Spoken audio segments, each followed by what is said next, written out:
Au nom du Père et du Fils et du Saint-Esprit. Amen. La paix de Jésus soit dans votre maison, sa paix et sa joie. Alléluia. Nous lisons le Saint-Évangile selon Saint Matthieu, chapitre 5. En fait, c'est la poursuite de la lecture d'hier, au verset 21, 20 jusqu'à 26. Que ta parole, ô Jésus, rentre dans mon esprit, que ma bouche proclame ta parole et que mon cœur l'accueille. Amen. Je vous le dis, si votre idéal de perfection ne dépasse pas celui des maîtres de la loi et des pharisiens, vous ne pouvez pas entrer dans le royaume des cieux. Vous venez d'entendre qu'on a dit à vos ancêtres, tu ne tueras pas. Si quelqu'un a tué, il doit passer en jugement. Mais moi, je vous dis, si quelqu'un se met en colère contre son frère, il mérite un jugement. Si quelqu'un traite son frère de fou, il mérite une sentence de conseil suprême.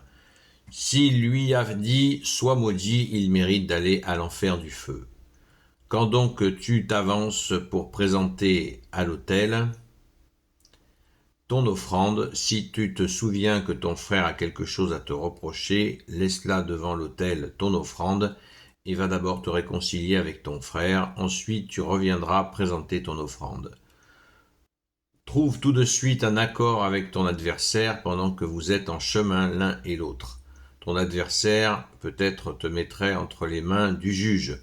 Le juge te remettrait au policier, tu serais mis en prison. En vérité, je te le dis, tu t'en sortiras pas. Tu n'en sortiras pas tant que tu n'auras pas payé le dernier centime. Merci Jésus pour ta parole. Alléluia. Je vous le dis, si votre idéal de perfection ne dépasse pas celui des maîtres de la loi, des pharisiens, vous ne pouvez pas entrer dans le royaume des cieux. Alors l'idéal de perfection, à mon humble avis, bien-aimé Jésus, tu veux nous dire que si vous visez uniquement l'application de la loi et des prophètes, mais surtout de la loi, puisque les pharisiens et les maîtres de la loi connaissaient parfaitement la loi et les prophètes, mais ils avaient oublié l'amour, la justice, la miséricorde. Et à mon avis, c'est ce que Jésus veut souligner à ce moment-là. Parce que ça revient à ce que j'ai expliqué hier.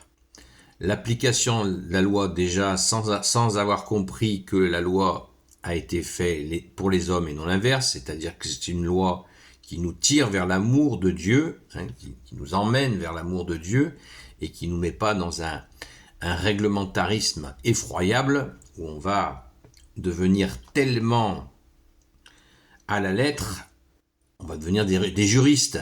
On va plus devenir des gens qui ont la foi, on va devenir des juristes. Et qu'est-ce que ça va faire de devenir des juristes? C'est que on va finir par détester le pécheur. Parce que nous nous verrons comme les pharisiens et les maîtres de la loi, blancs comme la neige. Et du coup, qu'est-ce qu'on va faire? On va rejeter les autres. Puisque on va devenir quelqu'un d'extrêmement rigide. Si on n'a pas compris que cette loi est une loi d'amour et qu'elle a été faite pour nous aider à nous rapprocher de Dieu et non pas pour nous imposer comme un tyran un règlement en nous tordant le bras. C'est pas ça. La loi n'est pas ça. Les prophètes, ça n'est pas ça. C'est une trace d'amour. C'est une preuve d'amour. La loi est une preuve d'amour. Les prophètes, c'est une preuve d'amour. Et Jésus vient justement accomplir tout cela. C'est-à-dire de rentrer par cet enseignement que Jésus, tu es venu nous porter, qui est celui de ton Père, nous montrer la primauté de l'amour qui accomplit tout. D'ailleurs, tout le monde ne cesse de le répéter, je parle des saints, de Jésus lui-même, et aussi des prophètes, que nous serons jugés selon l'amour. Dans les 7 critères du jugement dernier, il n'y a que de l'amour. Donc, Saint Paul le répète aussi, vous serez jugés selon l'amour. Donc attention, et c'est ce que Jésus nous dit, Si votre idéal de perfection ne dépasse pas celui des maîtres de la loi et des pharisiens, vous ne pouvez pas entrer dans le royaume des cieux. Et oui, puisqu'on y rentre par les traces d'amour. Donc, il faut continuer à travailler très fort pour laisser des traces d'amour. Et qui nous permet de laisser des traces d'amour? Jésus lui-même. C'est toi, bien-aimé Jésus, qui nous permet de laisser des traces d'amour. Sinon, voilà. Qu'est-ce que tu as fait de ta vie? Ah, j'ai respecté les règles, j'ai respecté le catéchisme à la lettre. Non, non, c'est pas ça. C'est pas ça. Le catéchisme nous aide.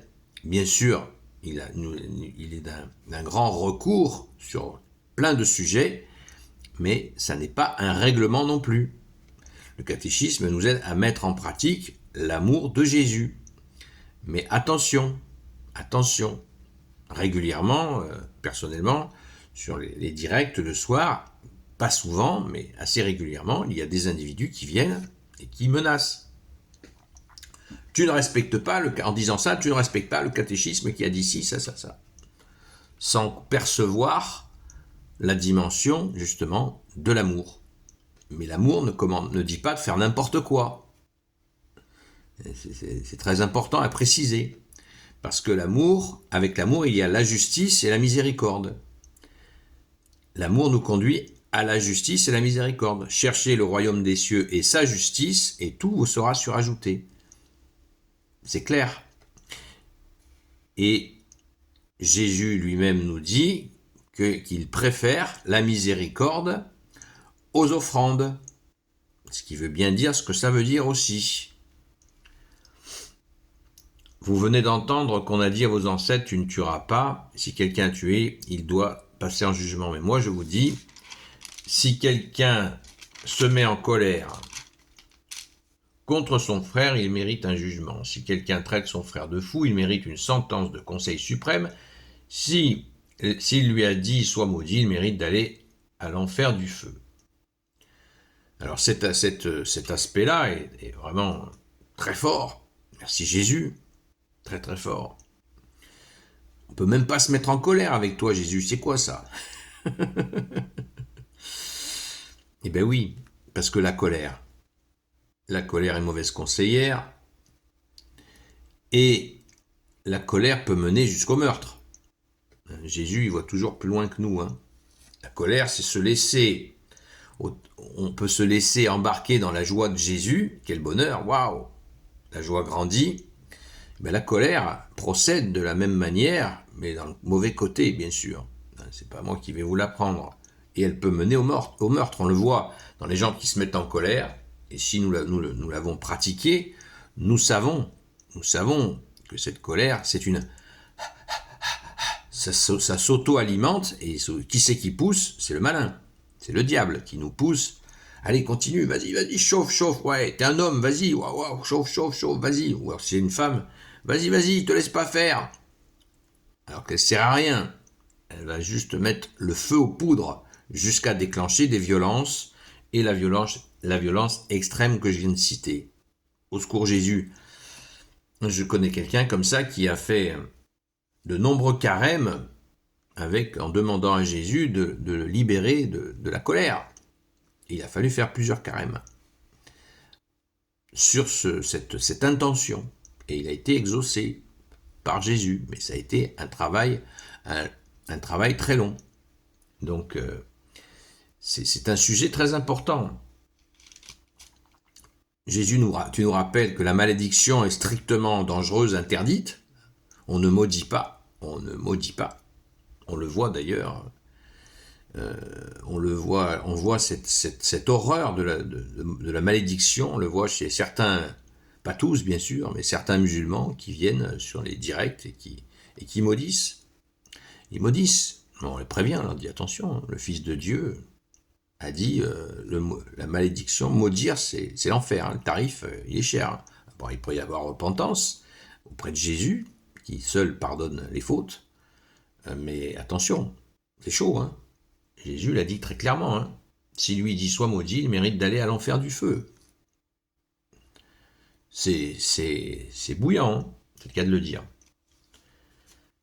Donc tu t'avances pour présenter à l'autel ton offrande, si tu te souviens que ton frère a quelque chose à te reprocher, laisse-la devant l'autel, ton offrande, et va d'abord te réconcilier avec ton frère, et ensuite tu reviendras présenter ton offrande.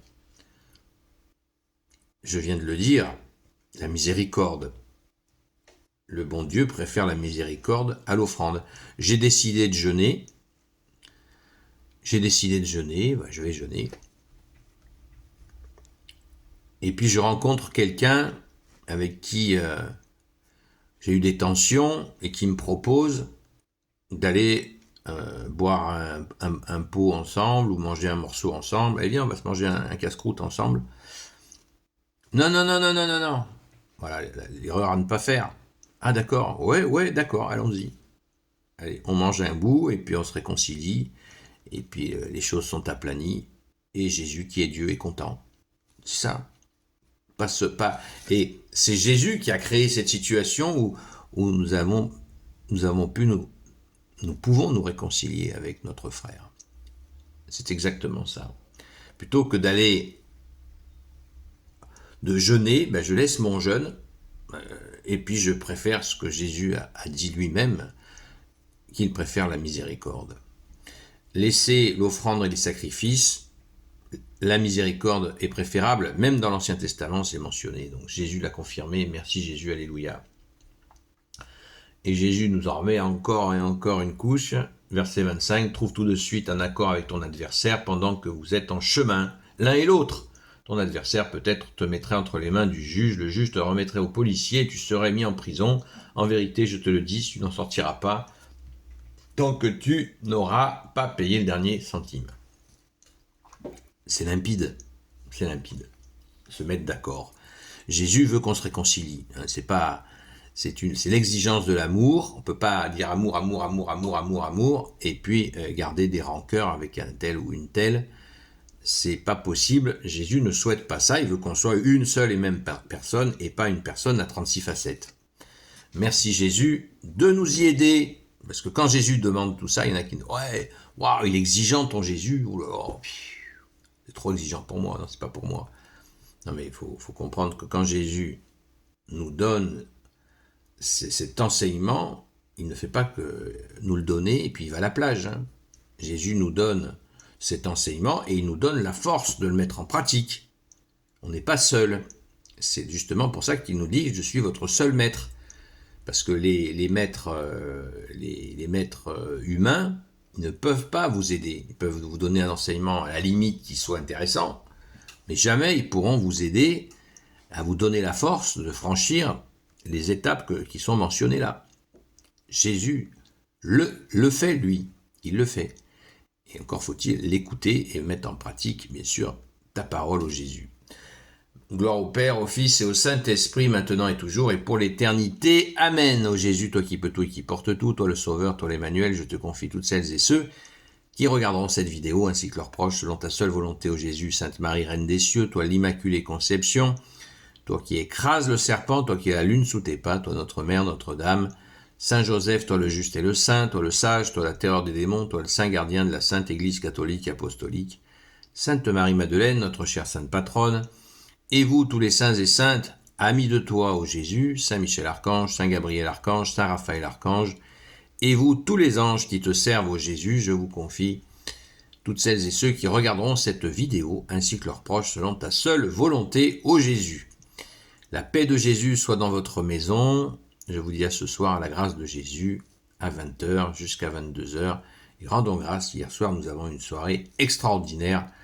Merci Jésus, avec un témoignage tout aussi extraordinaire de grâce de Jésus. Loué sois-tu Jésus, alléluia. Tu es le roi de gloire, le Dieu de nos vies. Amen. À très vite.